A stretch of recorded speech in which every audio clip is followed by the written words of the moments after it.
Well, hello there, Guardians. My name is Pone, and today we're going to be doing an exotic armor piece review with the new claws of Ahamkara from the Dark Below DLC, and they are equipable on the Warlock class. So plug your nose and tuck your sack, we're diving straight in. So as you can see, they look really badass. It's just kind of like, ornate bird wing arm man with fingers kind of thing going on. It's pretty cool. It's got a special weapon loader, allows you to increase the reload speed of special weapons. Snap discharge increases the melee attack speed, and the whispers gain an additional charge for scorch and energy drain. Then of course you have your 4 other defense upgrades.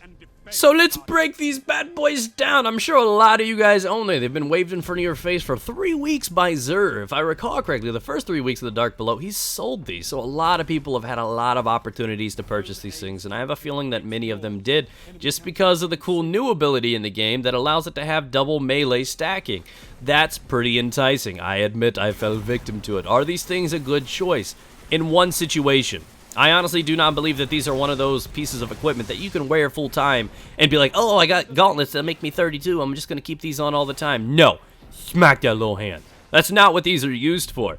The Armamentarium has that function where it's good all times. The Praxic Fire has that function where it's good at all times. These pretty much have one purpose. So, at its core, what are these things? These are a close quarters exotic arm piece. Now, why I say that is, it should be pretty obvious. You have increased melee attack speed, means you gotta be in hugging range, bro. You have the double stacking to the scorch and energy drain, close quarters, bro. And of course the special weapon reload increase. That one pretty much just trumps for the shotgun infusion rifle thing. Yes, that one can actually be beneficial to snipers, but that pretty much eliminates the other 2 melee features. So, yeah, these things are meant for close quarters. You eliminate and chalk off the PvE element too. These are not that good of a PvE piece. Now, the reason for that is most of the time we melee in PvE is generally to grant us that shield. I'd say I PvE melee like non-stop. A creature's either weak enough that you can one-shot it, or you're on a reload, or you just, need to finish off a creature and you melee. So you're gonna burn those abilities on accident just because you're gonna melee the shit out of things in PvE. You don't care too much. There's not a real threat. So these abilities aren't that important, sort of granting that shield. Every once in a while will save your ass, but even with the revive speed, I mean, it really doesn't matter.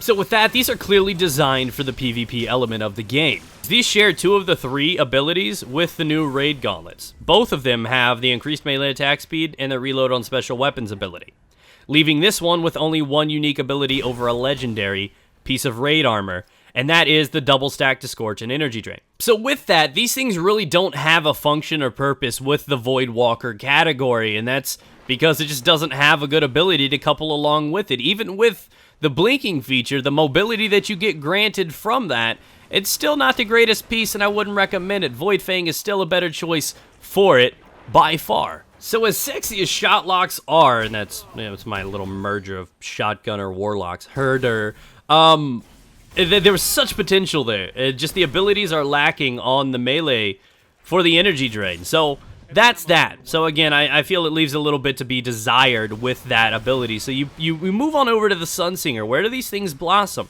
You need to couple this thing with the shield. There's so many times that the shield saved my ass where, like right there, if I would have ran out and charged that guy like I should have, I would have been able to melee him, get that shield, and I wouldn't have burned out, and I would have stayed alive and probably killed him.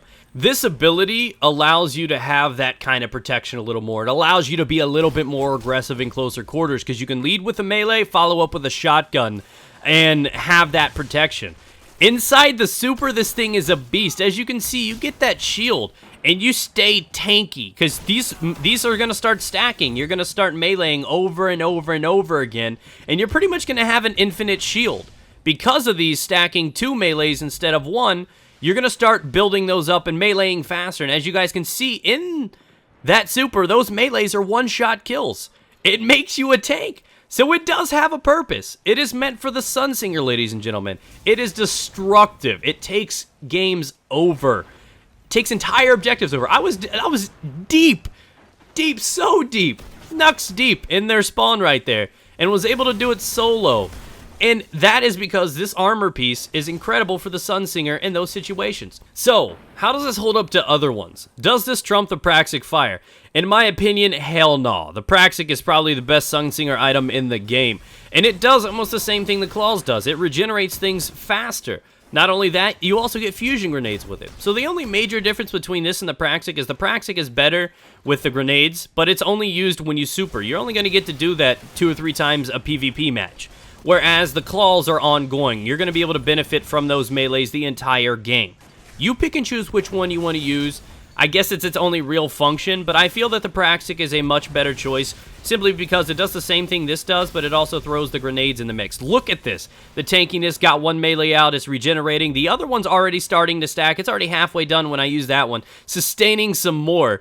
And it does have its purpose. Again, I don't think it's as good as the Praxic, but it's a good alternative for the Sunsinger if you have yet to purchase a Praxic Fire. So with that, they only have one real purpose. Not the greatest thing for Voidwalker. Pretty much doesn't matter at all. It doesn't stack or come into value with its super. Stay away from Voidwalker while using these things. It's not really a good PvE class. Hopefully you guys have learned a little bit from this. Let me know if you did. If there's anything you'd like to add, drop it down in the comment section down below. Be sure to hit the like button as this video is coming to an end, and I really appreciate the support on these videos.